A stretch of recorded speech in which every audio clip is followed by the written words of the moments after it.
வணக்கம் உறவுகள், எல்லாரும் எப்படி இருக்கீங்க? நல்லா இருக்கீங்களாங்க? நேற்று நைட்டு எங்கள் ஊரில் ஒரு பெரிய சம்பவங்க.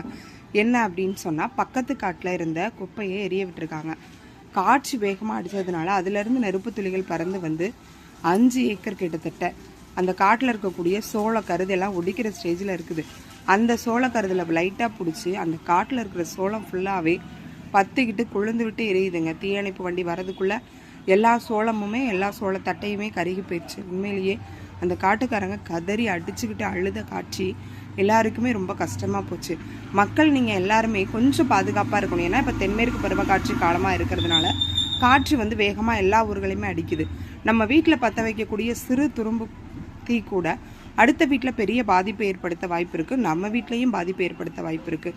முடிஞ்ச அளவுக்கு குப்பைகளை கொளுத்தாமல் காற்று அடிக்காத நேரங்களில் இந்த மாதிரி காரியங்களை செய்யுங்க. இதனால் அவங்களுக்கும் இவங்களுக்கு விரைய செலவு கண்டிப்பாக கொடுத்தாகணும். அவங்களுக்கும் அது ஒரு பெரிய மன உளைச்சல். ஒரு சிறு நெருப்பு ஒரு காட்டுத்தீயே பற்ற வச்ச மாதிரி அவங்க குடும்பத்தையே அது பாதிச்சிருச்சுங்க.